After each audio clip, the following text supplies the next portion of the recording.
जय हिंद फ्रेंड्स। स्वागत है आप सभी का एक बार फिर से एक महत्वपूर्ण और शानदार सेशन में। फ्रेंड्स, इस वीडियो सीरीज में हम लोग बात कर रहे हैं यूपी ट्रिपल एस सी पेट 2023 के पाठ्यक्रम को लेकर करंट अफेयर्स की, और ये इस वीडियो सीरीज का दूसरा पार्ट होगा। फ्रेंड्स, मैंने आपसे प्रॉमिस किया था कि करंट अफेयर्स को टैकल करेंगे हम लोग दो सेगमेंट में बांटकर। मेनली यदि देखा जाए तो पहले सेगमेंट में हम लोग बात कर रहे हैं टॉपिक वाइज करंट अफेयर्स की, और दूसरे सेगमेंट में बात कर रहे हैं मंथली करंट अफेयर्स की, जिसमें हम लोगों की क्राइटेरिया होगी पिछले 6 महीनों को करंट अफेयर्स को कवर करना, जिसमें अक्टूबर से लेकर और अप्रैल 2023 तक के करंट अफेयर्स हम लोग कवर करेंगे। पहली क्लास में मैंने आपको टॉपिक वाइज के सेगमेंट में बताया था इंपॉर्टेंट एक्सरसाइज एंड ऑपरेशंस के बारे में, और मंथली करंट अफेयर्स का ये जो पहली क्लास है इसमें हम लोग पहले महीने यानी अप्रैल के बारे में बात करेंगे। तो ओवरऑल क्लास काफ़ी इन्फॉर्मेटिव है और बहुत इम्पोर्टेंट है, बहुत हेल्पफुल है इस एग्ज़ाम को लेकर। तो चीज़ों को लगातार कंसंट्रेशन बना करके और बड़े ध्यान से आप पढ़ते जाएं, तथा चैनल को सब्सक्राइब करके हमें सपोर्ट जरूर करें। वीडियो यदि अच्छी लगे तो आप लाइक, शेयर और कमेंट जरूर करें। कमेंट बॉक्स में आपके सभी विचार सादर आमंत्रित हैं। तो आइए क्लास की फटाफट से शुरुआत करते हैं। फ्रेंड, यहाँ पर सबसे पहले हम लोग राष्ट्रीय घटनाक्रम के बारे में बात करेंगे, फिर उसके बाद अंतर्राष्ट्रीय घटनाक्रम के बारे में भी आगे बात करेंगे। मैंने आपको कहा था क्लास शुरू करने से पहले ये बात ज़रूर मैं बता दूं कि क्लास काफ़ी इन्फॉर्मेटिव है। तो ये क्लास काफ़ी इन्फॉर्मेटिव किस तरह है, काफ़ी इम्पोर्टेंट किस तरह है, पहले क्वेश्चन को आप देखिए। यदि पहले क्वेश्चन को देखें तो ये मात्र एक क्वेश्चन नहीं बल्कि इससे जो लगने वाले इंपॉर्टेंट इन्फॉर्मेशन है उसको यदि रिलेट करें तो इसकी इंपॉर्टेंस समझ में बिल्कुल आती है। तो आइए फटाफट से शुरुआत करते हैं। पहला क्वेश्चन है कि हाल ही में पीएम मोदी ने पूर्वोत्तर भारत का प्रथम एम्स का उद्घाटन कहाँ पर किया है? तो याद रखिएगा, असम गुवाहाटी में। ठीक है, देखिए फ्रेंड, इस क्वेश्चन से 3 की पॉइंट सामने आते हैं। एक तो पूर्वोत्तर के बारे में जानेंगे, दूसरा एम्स क्या होता है, और तीसरा असम के बारे में भी जानेंगे। तो सबसे पहले शुरू करते हैं एम्स से लेकर। एम्स का मतलब होता है all India institute of medical science. Bharat में चिकित्सा को ध्यान में रखकर शिक्षा तथा सेवा के आधार पर सबसे बड़ा संस्थान जो है देखा जाए तो एम्स माना जाता है। ठीक है, भारत में अभी वर्तमान में कुल 15 एम्स कार्यरत हैं। 1956 में पहला एम्स नई दिल्ली में बनाया गया था। ठीक है, और इसी क्रम के तहत इस एम्स का जो पूर्वोत्तर भारत का पहला एम्स होगा, इसका उद्घाटन पीएम मोदी के द्वारा असम के गुवाहाटी में किया गया है। दूसरा की पॉइंट है पूर्वोत्तर। ठीक है, तो पूर्वोत्तर का पहला यहाँ पर जिक्र हो रहा है, तो इसके बारे में रिलेट करें तो देखिए इसी असम के सोनापुर में, ठीक है, इसी पूर्वोत्तर भारत का पहला सीबीजी प्लांट ये लगाया गया था। सीबीजी से मतलब होता है कि कंप्रेस्ड बायोगैस। ठीक है, तो ये पूर्वोत्तर भारत का पहला जो सीबीजी प्लांट था ये तो सोनापुर असम में लगाया गया था, लेकिन पूरे भारत का पहला प्लांट तो याद रखिएगा पंजाब संगरूर में स्थापित किया गया था। और इसी पूर्वोत्तर भारत का पहला ग्रीन एयरपोर्ट ये अरुणाचल प्रदेश में डोनी पोलो एयरपोर्ट के नाम से पीएम मोदी के द्वारा ही उद्घाटित किया गया था। ठीक है, असम के बारे में बात करें तो असम की राजधानी है दिसपुर। मुख्यमंत्री यहाँ पर हेमंत बिस्वा शर्मा है, और गुलाब चंद कटारिया असम के वर्तमान में मुख्यमंत्री हैं। और असम सरकार के द्वारा भी हाल ही में एक सरपंच संवाद नामक मोबाइल एप्लीकेशन भी लॉन्च किया गया था।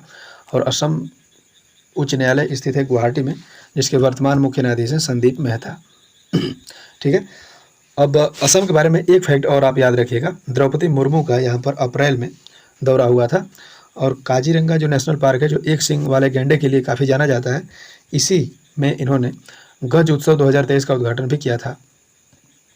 ठीक है, और ऐसा इसलिए क्योंकि आप जानते हैं कि प्रतिवर्ष 18 अप्रैल को वर्ल्ड हेरिटेज डे मनाया जाता है, और भारत का जो विरासत पशु है हाथी है, इसीलिए हाथी उत्सव के रूप में यहाँ पर गज उत्सव मनाया गया था, और इसका उद्घाटन द्रौपदी मुर्मू जी के द्वारा किया गया था।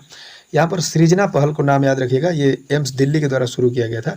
महिलाओं में संतान उत्पत्ति की जो अक्षमता है उसको कम कैसे किया जाए, उसका हल कैसे निकाला जाए, इसको ध्यान में रख करके ऑपरेशन सृजना की शुरुआत की गई थी एम्स दिल्ली के द्वारा।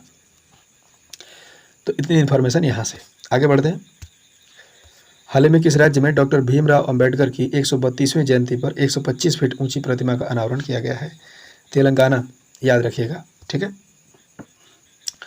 अब ये हैदराबाद में स्थापित किया गया है और ये 125 फीट ऊंची कांस्य प्रतिमा होगी।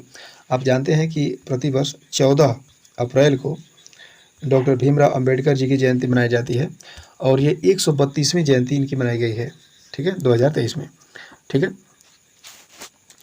तो इसको जो हैदराबाद में ये जो प्रतिमा अनावरण हुआ है इनका 125 फीट इसकी ऊंचाई है और इसी दिन महाराष्ट्र के लातूर में एक डॉक्टर भीमराव अंबेडकर की प्रतिमा का अनावरण किया गया था, स्टैचू ऑफ नॉलेज, ठीक है। तो स्टैचू ऑफ नॉलेज की ऊंचाई जो है वो 70 फीट थी, ये भी बात याद रखिएगा। तो पूरे भारत में सबसे ऊंची भीमराव अंबेडकर की प्रतिमा ये तेलंगाना के हैदराबाद में और स्टैचू ऑफ नॉलेज ये लातूर महाराष्ट्र में स्थापित किया गया था। अब हाल फिलहाल में चर्चे में रही कुछ प्रमुख मूर्तियों के बारे में बात कर लेते हैं जिनका हाल ही में अनावरण किया गया है। तो आदि गुरु शंकराचार्य की एक प्रतिमा का अनावरण किया गया जो 108 फीट ऊंची प्रतिमा है और इसका उद्घाटन कहाँ पर किया गया तो ओंकारेश्वर, खंडवा, मध्य प्रदेश में।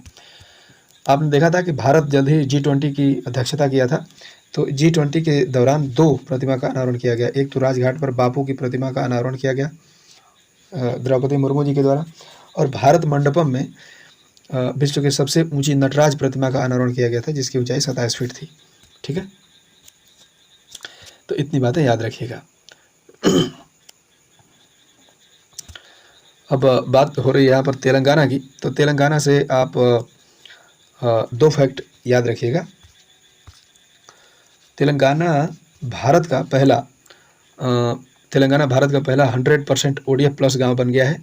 हालांकि अभी हाल ही में उत्तर प्रदेश ने भी ये क्राइटेरिया हासिल कर ली है और तेलंगाना सरकार के द्वारा हाल ही में बच्चों के लिए मुख्यमंत्री नाश्ता योजना की शुरुआत कुछ समय पहले की गई थी, ठीक है। देखिए, भारत सरकार के द्वारा देखो अपना देश कार्यक्रम शुरू किया गया था जो कि भीमराव अंबेडकर, ये पॉइंट मैं भूल गया था बात करना आपको, तो बता देते हैं कि विभिन्न राज्यों के 8 पर्यटन स्थलों पर जो है देखो अपना देश भारत सरकार की ओर से ये कार्यक्रम चलाया गया है और इसी कार्यक्रम के तहत जो भी भीमराव अंबेडकर से जुड़े 8 स्थल होंगे विभिन्न राज्यों में उनके लिए स्पेशल ट्रेनें चलाई जाएंगी, ठीक है। तो इस बात को भी याद रखिएगा। डॉक्टर भीमराव अंबेडकर के बारे में जान लेते हैं। 1891 में इनका जन्म हुआ था महू, मध्य प्रदेश में और इन्हें प्रारूप समिति का अध्यक्ष बनाया गया था और भारत में संविधान सभा के जनक के रूप में इनको जाना जाता है। याद रखिएगा, अन्य नेताओं ने भारतीय संविधान की आत्मा प्रस्तावना को कहा है, लेकिन डॉक्टर भीमराव अंबेडकर के अनुसार अनुच्छेद 32 के तहत यहाँ के नागरिकों को मिले संवैधानिक उपचारों का अधिकार जो है उसको डॉक्टर भीमराव अंबेडकर जी के द्वारा संविधान की आत्मा का दर्जा दिया गया है। अगला क्वेश्चन, हाल ही में किस मंत्रालय द्वारा मुंबई में मिलेट्स फूड फेस्टिवल का आयोजन किया गया था? तो नाम याद रखिएगा, पर्यटन मंत्रालय द्वारा। वर्तमान में पर्यटन मंत्री जी किशन रेड्डी हैं और आप जानते हैं कि UN द्वारा वर्ष 2023 को भारत की ओर से अंतर्राष्ट्रीय अनाज वर्ष घोषित किया गया है और इसी अंतर्राष्ट्रीय अनाज वर्ष को ध्यान में रखते हुए जो SCO के सदस्य देश हैं उनके लिए इस मिलेट्स फूड फेस्टिवल का आयोजन मुंबई में किया गया था। आपको मालूम है कि वर्ष 2023 में SCO का अध्यक्ष भारत रहा है, ठीक है। एक बात आप और याद रखिएगा, ये तो मिलेट्स फूड फेस्टिवल है लेकिन बाजरा महोत्सव का आयोजन राजस्थान के जोधपुर में किया गया था बाजरा उत्पादन को बढ़ावा देने के लिए, ठीक है। और इस बार की बजट को यदि देखें तो बाजरा प्रसंस्करण केंद्र ये हैदराबाद में खोला गया है, ठीक है। आगे बढ़ते हैं। गर्मियों में पानी की समस्या से निपटने के लिए जल बजट जारी करने वाला भारत का पहला राज्य कौन है? तो नाम याद रखिएगा, केरल, ठीक है। पानी की उपलब्धता के क्षेत्र की पहचान करना तथा खपत के उचित आंकड़े जुटाना इस जल बजट के तहत इस कार्य को अंजाम दिया जाएगा। अब देखिए केरल के बारे में जान लेते हैं। तो केरल में भारत का पहला, यदि देखा जाए तो पहला सौर ऊर्जा से संचालित जहाज यहाँ पर लॉन्च किया गया था। इसका नाम था सूर्यांशु और केरल में जो कोच्चि है वहाँ पर वाटर मेट्रो की शुरुआत की गई थी और केरल के तिरुवनंतपुरम में डिजिटल साइंस पार्क का उद्घाटन किया गया था, ठीक है। तो इन बातों को याद रखिएगा। अब केरल से कुछ और स्पेशल पॉइंट्स यदि जानें तो सबसे पहले तो केरल के बारे में बेसिक फैक्ट जान लेते हैं। केरल की राजधानी है तिरुवनंतपुरम और मुख्यमंत्री पिनरई विजयन, केरल के राज्यपाल हैं आरिफ मोहम्मद खान, और एस जे देसाई केरल उच्च न्यायालय के वर्तमान में मुख्य न्यायाधीश हैं। ठीक है। और कथकली यहाँ का प्रमुख शास्त्रीय नृत्य है केरल का। केरल के बारे में दो करंट अफेयर के फैक्ट आप याद रखिएगा। एक तो यहाँ पर हाल ही में वन स्कूल वन IAS योजना की शुरुआत की गई है, और दूसरा जो पूर्व राष्ट्रपति रामनाथ कोविंद जी थे, इनके नेतृत्व में भारत का पहला AI स्कूल यहीं पर स्थापित किया गया है। ठीक है। हाल ही में भारत के किस राज्य के मांडा गांव को भारत के पहले गांव के रूप में मान्यता मिली है? तो नाम याद रखिएगा, उत्तराखंड में। ठीक है। उत्तराखंड में स्थित ये मांडा गांव, ये भारत का पहला गांव अब माना जाएगा BRO के समर्थन द्वारा। ठीक है। इससे पूर्व भारत का अंतिम गांव इसको कहा जाता था। ठीक है। तो याद रखिएगा। एक बात आप और याद रखिएगा इस क्वेश्चन से, तब उसके बाद में बात करेंगे। चूंकि यहाँ पर भारत के गाँव की बात हो रही है, तो गाँव से संबंधित कुछ बातें मैं बताऊँगा आपको। तो उससे पहले आप याद रखिएगा, केंद्रीय गृह मंत्री द्वारा अरुणाचल प्रदेश में जो किबिथु क्षेत्र है, वहाँ पर विलेज वाइब्रेंट प्रोग्राम लॉन्च किया गया था, और इसकी चर्चा बजट में भी की गई थी। इस क्वेश्चन में गाँव की बात हो रही है, तो गाँव को रिलेट कर लेते हैं। देखिए, गुजरात में एक मेहसाणा जिला है, वहाँ पर सौर ऊर्जा से संचालित 24 घंटे यानी 24x7 24 घंटे सातों दिन देखा जाए तो पहला गांव जो बना था भारत का, वो था मोढेरा गांव। ठीक है। और कुबलांगी ये केरल में एक गांव है। ठीक है। तो कुबलांगी जो गांव है ना, वो भारत का पहला सैनिटरी नैपकिन फ्री गांव बना था। तो इस बात को याद रखिएगा। उत्तराखंड के बारे में बात कर लेते हैं। तो उत्तराखंड की राजधानी है देहरादून, मुख्यमंत्री यहाँ पर पुष्कर सिंह धामी हैं, और उत्तराखंड के वर्तमान राज्यपाल हैं गुरमीत सिंह। और उत्तराखंड उच्च न्यायालय ये स्थित है। अब देखिए, नैनीताल में था, लेकिन अब इसको बदल करके हल्द्वानी में शिफ्ट करने की बात तेज हो रही है। विपिन सांघे यहाँ के वर्तमान मुख्यमंत्री हैं। और उत्तराखंड सरकार के द्वारा अभी हाल ही में सर्विस सेक्टर पॉलिसी की शुरुआत की गई थी। पहाड़ी क्षेत्रों में युवाओं को रोजगार तथा पर्यटन के क्षेत्र में विस्तार देने के लिए इस योजना की शुरुआत की गई थी। आगे बढ़ते हैं। हाल ही में मशोबरा, जो कि शिमला क्षेत्र में पड़ता है हिमाचल प्रदेश में, राष्ट्रपति निवास तथा ट्यूलिप गार्डन का उद्घाटन किसने किया है? नाम याद रखिएगा, श्रीमती द्रौपदी मुर्मू जी के द्वारा इसका उद्घाटन किया गया है। ठीक है। हिमाचल प्रदेश में। तो हिमाचल प्रदेश में एक बात और आप याद रखिएगा, देश के पहले की यदि बात करें तो हिमाचल प्रदेश में DNA डेटाबेस आधारित सूचना एकत्र करने वाला ये भारत का पहला राज्य बन गया है। ठीक है। और हिमाचल प्रदेश के बारे में यदि बात करें तो हिमाचल प्रदेश की राजधानी है शिमला, और हिमाचल प्रदेश में जो मुख्यमंत्री हैं वो कांग्रेस पार्टी से आते हैं, सुखविंदर सिंह सुक्खू। शिव प्रताप शुक्ल यहाँ के वर्तमान राज्यपाल हैं। ठीक है। और हिमाचल प्रदेश में और क्या कर सकते हैं, तो हिमाचल प्रदेश चूँकि ऊंचाई क्षेत्र पहाड़ी क्षेत्रों में बसा हुआ एक राज्य है, भारत का सबसे उत्तरी राज्य अब माना जाता है, क्योंकि जम्मू कश्मीर अब UT बन गया है। ठीक है।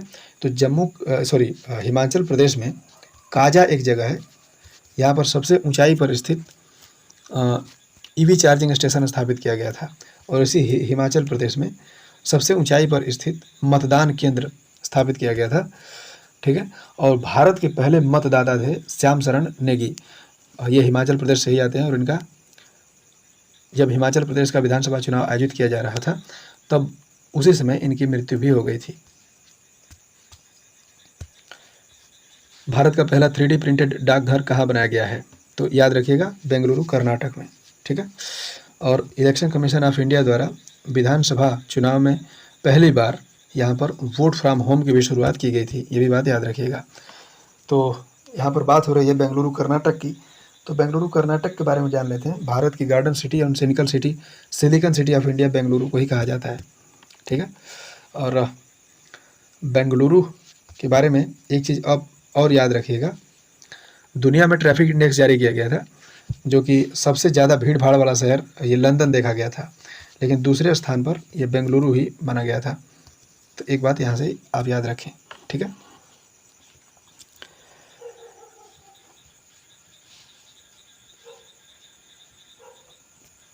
कर्नाटक के बारे में जान लेते हैं। तो कर्नाटक के वर्तमान मुख्यमंत्री वहाँ पर हैं सिद्धारमैया, और थावरचंद गहलोत यहाँ के राज्यपाल हैं, और कर्नाटक उच्च न्यायालय के मुख्य न्यायाधीश हैं पीवी वराले। ठीक है। यक्षगान कुनीता करगा यहाँ का प्रमुख लोक नृत्य है।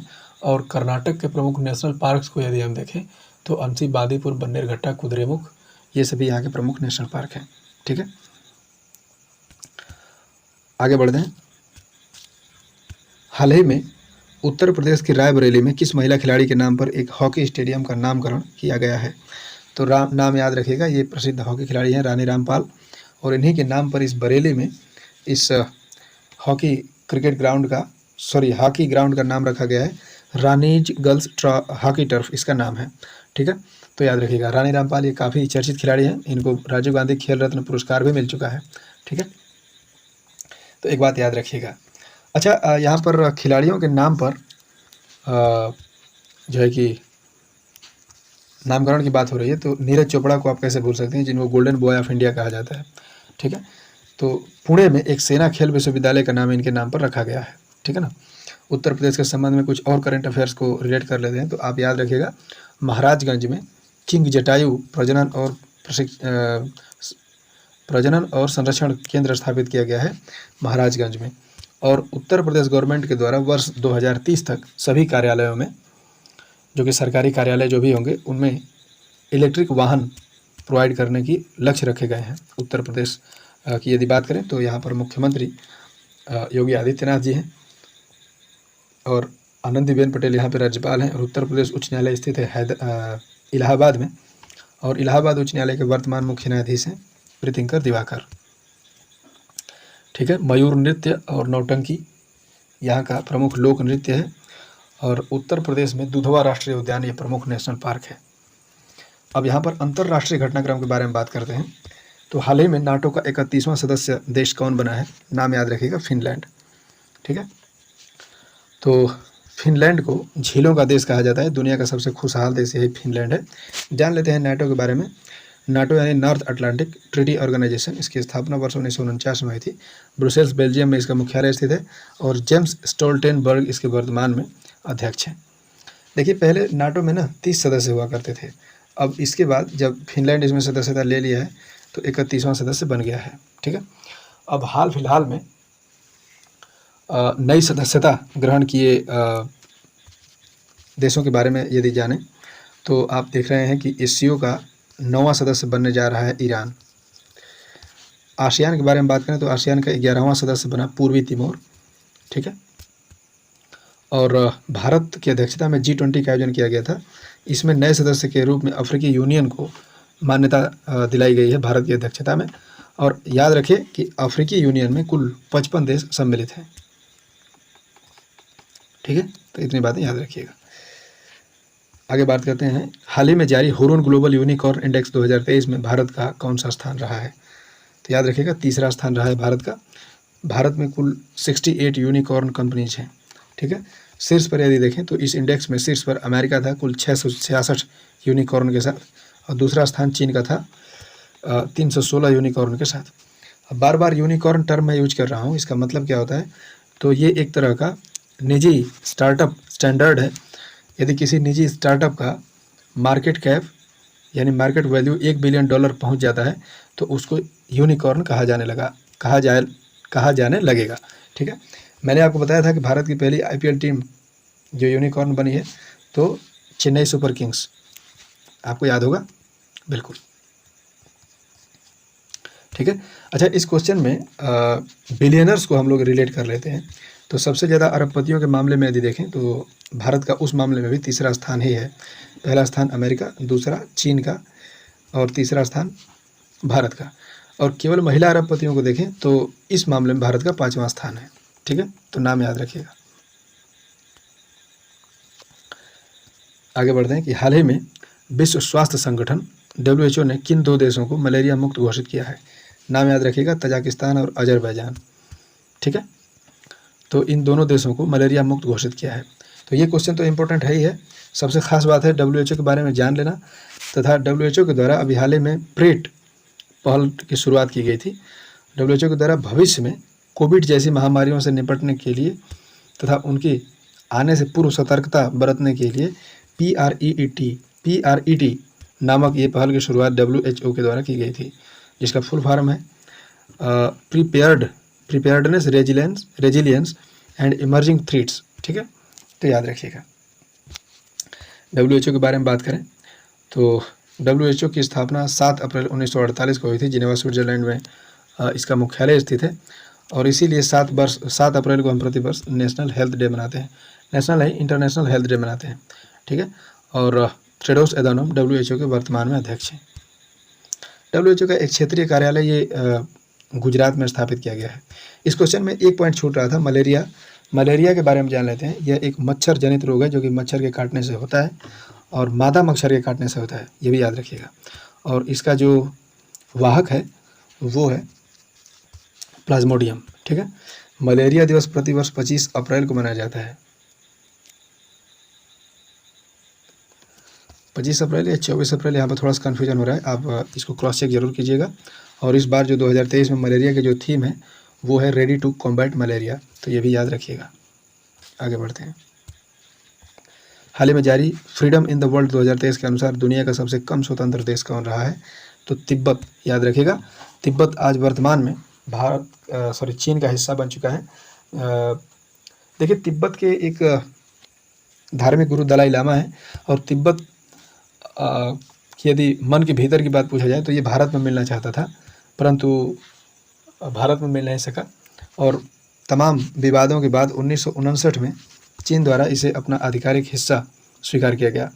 ठीक है, तो ये भी बात याद रखिएगा। अब यहाँ पर इंडेक्स की बात हो रही है तो दुनिया में शीर्ष नॉर्को स्टेट कौन बन गया है? तो सीरिया, ये याद रखिएगा। सीरिया में अपनी अर्थव्यवस्था को चलाने के लिए सबसे ज़्यादा नशीले पदार्थों की तस्करी होती है और आपराधिक देशों की सूची में प्रथम देश को यदि देखें तो वेनेजुएला है। ठीक है ना, वेनेजुएला ये एक साउथ अमेरिकी कंट्री है। आगे बढ़ते हैं। हाल ही में एयरपोर्ट काउंसिल इंटरनेशनल के अनुसार दुनिया का सबसे व्यस्त हवाई अड्डा कौन है? तो अमेरिका का अटलांटा हवाई अड्डा दुनिया का सबसे व्यस्त हवाई अड्डा है।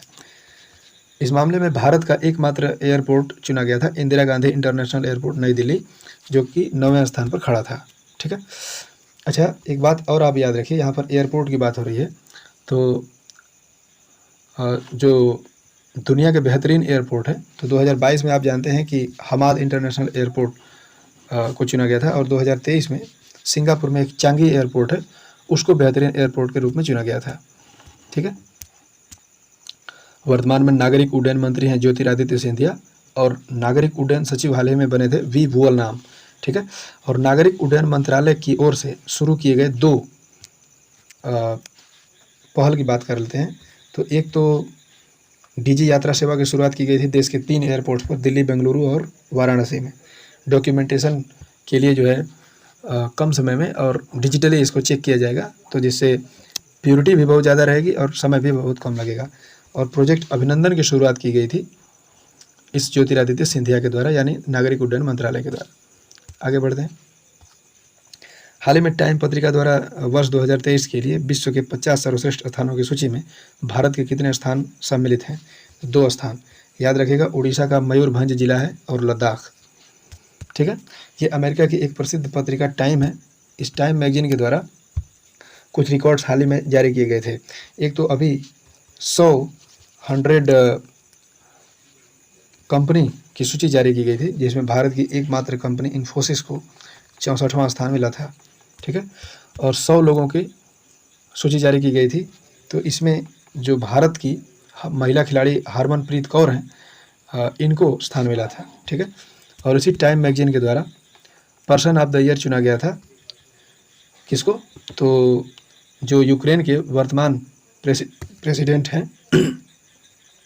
यहाँ पर गला मेरा थोड़ा काम नहीं कर रहा है और तबीयत थोड़ी ढिसमिस लग रही है, इसीलिए मैं बहुत ज़्यादा ज़ोर से नहीं बोल पा रहा हूँ। मैं आपको बता रहा था कि इस बार का जो टाइम मैगजीन के द्वारा पर्सन ऑफ द ईयर चुना गया है वो है व्लादिमीर जेलेंस्की, जो कि यूक्रेन के वर्तमान में राष्ट्रपति हैं। तो फ्रेंड्स, इस वीडियो में हम लोगों ने बात कर लिया। अब कल की जो वीडियो आएगी, मैंने आपको बताया था कि मंथली करंट अफेयर्स के सेगमेंट में ये पहली वीडियो अब समाप्त हो गई और टॉपिक वाइज में अब दूसरी वीडियो आएगी तीसरी क्लास में इस वीडियो सीरीज में, जिसमें हम लोग बात करेंगे सूचकांक, रैंकिंग तथा प्रमुख पत्रिकाएं व स्थान के बारे में। तो इस वीडियो में सिर्फ इतना ही। वीडियो से जुड़ी किसी भी इन्फॉर्मेशन लाइक PDF वगैरह ये सब प्राप्त करने के लिए आप हमें टेलीग्राम पर फॉलो कर सकते हैं। टेलीग्राम के सर्च बॉक्स में आपको easily quick study online type करना है और चैनल को ज्वाइन करना है। ये कुछ अन्य सोशल मीडिया पर भी आप हमें फॉलो कर सकते हैं। वीडियो की फीडबैक आप जरूर कमेंट बॉक्स में मेंशन कीजिए और वीडियो यदि अच्छी लगी हो तो लाइक, शेयर और कमेंट भी जरूर करें। तो फ्रेंड्स, इस वीडियो में सिर्फ इतना ही। मिलेंगे फिर से एक नई वीडियो में, तब तक के लिए आपको नमस्कार।